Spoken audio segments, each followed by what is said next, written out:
But as it is a snow day, so we thought we'll start when we have some devotees here. We have some new friends, Maria and David. They're coming here today. We welcome them. And some of our friends, they come regularly. And as it is a snow day, some are not here today. That's fine. We appreciate you coming here. So we'll read a shloka from Bhagavad Gita today.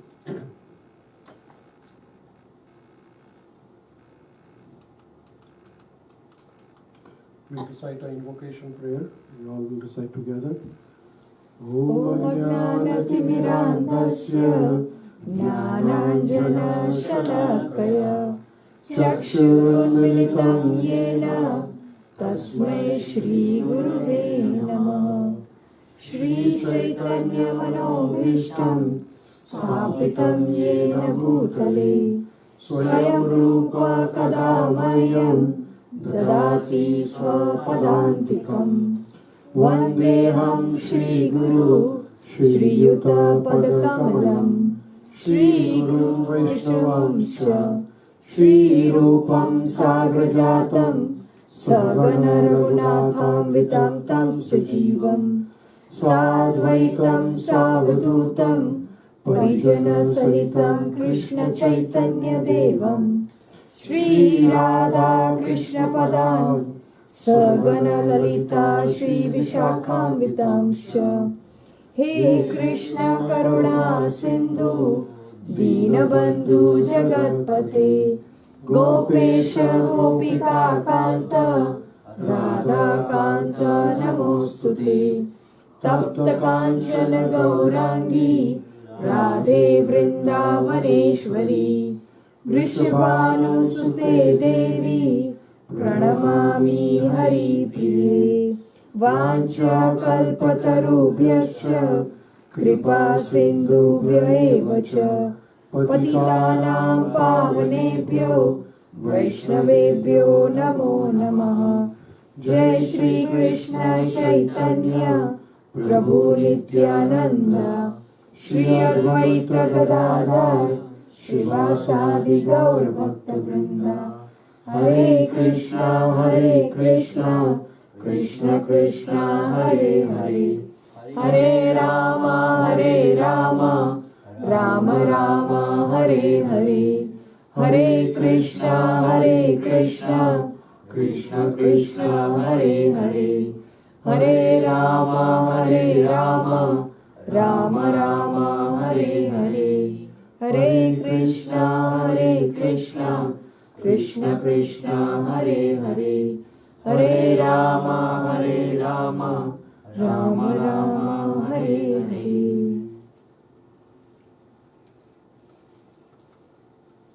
Hare Krishna. So we all will recite Om Namo Bhagavate Vasudevaya 3 times together.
Nashtaprayeshu abhadreshu Nityam Bhagavata Sevaya Bhagavati Uttama Shloke Bhaktir Bhavati Naishtaki.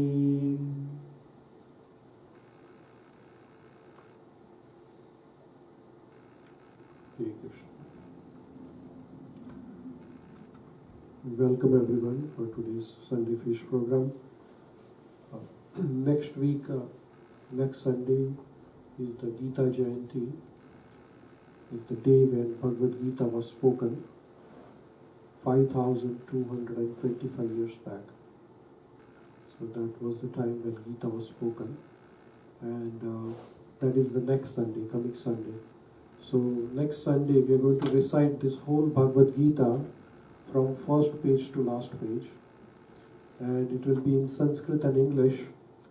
We will start reading at 10 o'clock in the morning and we'll finish by 7 o'clock in the evening. And there will be lunch and dinner, both will be served here. So everybody is invited. So that's called Gita Jayanti. We do it every year. This is the fourth year? Third year. Third year. The third year of Gita Jayanti. And we start morning around after the Aarti ceremony. We'll start reading the first chapter and then we'll read in Sanskrit language and in English language. So you can understand. If you are available, join us. You can join in between also. But if you join from the first part, then you'll be easy to understand. Bhagavad Gita is written by Maharishi Vedvyas. Maharishi Vedvyas compiled quite a few books. First he compiled Vedas. So initially 5,000 years back, Veda was one book. Then it was divided into 4 different parts by Vedvyas. So there is a Ruga Veda, Sama Veda, Atharva Veda and Yajur Veda. Right? So these are 4 Vedas. Then after compiling those 4 Vedas, then he compiled the summary of those Vedas into 18 Puranas. And the summary of those Puranas were into the Upanishads. There are 108 Upanishads. And then summary of those was there in the Mahabharata. And summary of that of Mahabharata is in the Bhagavad Gita, which is the part of Mahabharata. And at the end of his career, Vedvyas wrote Srimad Bhagavatam, which is the last sort of scripture he wrote.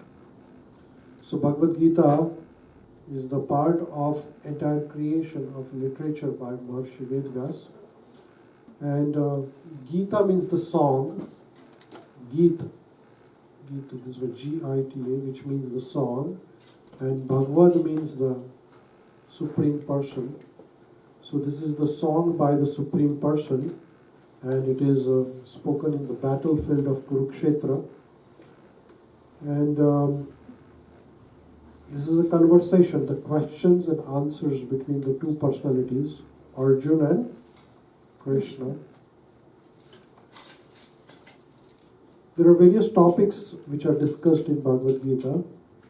And some of the topics are listed here. Atma, the soul. The science of soul is completely explained in Bhagavad Gita. The second chapter of Bhagavad Gita deals with the soul. So what is the dimension of the soul? What is the size of the soul? What are the characteristics of the soul? And where does the soul lie in our body? What happens to soul when we die? How does the soul gets the new body? What are the laws? What are the rules and regulations for the soul to transmigrate from one body to another body? So all this science of soul is completely explained in Bhagavad Gita in the second chapter. Then Bhagavad Gita also talks about different types of yogas. So second chapter is called Sankhya Yoga. Then third chapter is called as Karma Yoga. Then the Jnana Yoga. then the Ashtanga Yoga, and then the Bhakti Yoga is also explained here. So there are purposes of different yogas which are explained in Bhagavad Gita very well. Then karma philosophy is very well explained in the 3rd chapter of Bhagavad Gita. And what is karma, what is akarma, what is vikarma, and how the karma governs our life. That is also explained very nicely. Reincarnation philosophy is explained very nicely. Then dharma. Everybody understand the word dharma? Dharma is it's not religion. Sometimes dharma is translated as religion in English, but it's not dharma. Dharma means the quality or activity of a particular person. So that is also explained very nicely. Then prakriti. Prakriti is the mother nature. So the nature is explained very nicely in Bhagavad Gita. And Ishvara. Ishvara means the supreme controller. We all are being controlled, and there is a controller. Like today we are controlled by snowstorm. Are we controlled by the snow or no? Are we? Right? Yes, Dave was saying there's going to be 40 centimeters snow in coming few days. So are you going to be controlled by the snow? Of course, right? We get life gets affected by the natural elements around us. So there is a supreme controller controlling all the activities around us. So too much heat, too much cold, too much snow, all these are being controlled. So the description of that controller, who is that controller, what is his name, what is his father's name, what is his mother's name, what is his address, what is his passport, Indian, Canadian, all those details are mentioned here in Bhagavad Gita. So, and then another topic which is not mentioned here is the time, Kala. So, time is a very important factor in our life, and it is very difficult to understand time. We understand the time as a clock, but there is an eternal time, and that time is controlling all of us. So that time is also nicely explained in Bhagavad Gita. So it's a complete manual. Every instrument comes with a manual, right? Like we have a phone, so phone comes with a manual. And what does the manual say? How to start, how to close down, how to troubleshoot. Similarly, Bhagavad Gita is the manual for the mankind. I'm saying mankind because it does not belong to India or Hindus or Christians or anybody. It belongs to everybody. And there are some people, some famous personalities who have quoted Bhagavad Gita. Here is the picture of Mahatma Gandhi. Here is Albert Einstein. Einstein read Bhagavad Gita. And after reading the Bhagavad Gita, Albert Einstein said that whatever the discoveries he has done, they seem to be very puny and trivial, because the Bhagavad Gita goes beyond that. So he thinks that whatever the work he had done was very superficial as compared to the knowledge which is mentioned in Gita. Mahatma Gandhi wrote about, after reading the Bhagavad Gita, he says, whenever the doubts haunt me, whenever there is a doubt in the mind of Mahatma Gandhi, or whenever a disappointment stares me in the face, whenever Mahatma Gandhi was disappointed, he used to open the Gita and read a verse, actually, any random verse, actually. You can try that. And he said that he got a new meaning out of it, and it helped him to get the energy. There are some famous personalities. One of them is Ralph Waldo Emerson. He's a famous author. Have you heard about him? So he writes about the Bhagavad Gita. What he writes is, at the back of the Gita, there are some famous personality quotes mentioned. He says, I owe a magnificent day to Bhagavad Gita. It was the first of the books.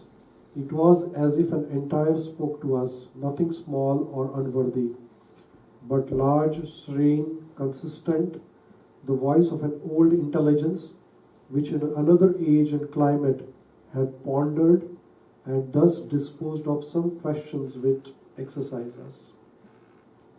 So that's what he says. Then there is Henry David Thoreau, another author or philosopher. He says, in the morning I bathe my intellect in the stupendous and cosmogonal philosophy of Bhagavad Gita, in comparison with which our modern world and its literature seems puny and trivial. So there are quite a few people who read Bhagavad Gita. There are more than 400 translations of Gita, but this translation is called as It Is, which is by Srila Prabhupada, because every word has been explained here. No other Gita goes in that detail to explain the word by word translation. So last time we were talking about the third chapter of Bhagavad Gita, and we talked about, what did we speak last time? Who was there last time? Prabhuji was here? Were you here? Ashu Prabhu, Aisha Prabhu was here? Bala Prabhu was here? So what did we talk last time? So last time we talked about Maharaj Janak, if you remember, the life of Janak Raja, right? And before that we talked about sacrifices, different types of sacrifices, right? So sacrifice is yajna, in Sanskrit it is called yajna, and we'll briefly revise and then we'll go ahead. We'll go for 15 minutes more and then we'll stop for Prashadam break.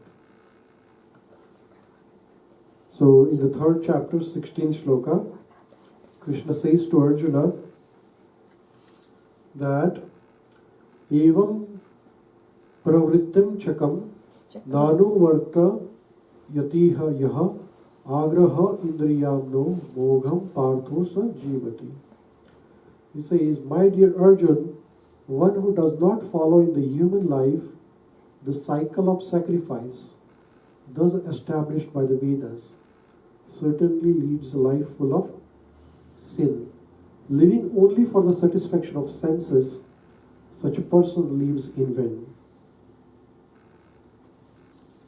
So here, Krishna is telling to Arjuna that human life is meant for sacrifice, actually. Sacrifice means you give up your whatever is in your possession for the welfare of others. Living only for the self, which is the selfishness, that is like an animal, and such a person lives a life in vain. In vain means it is of little use that human life has.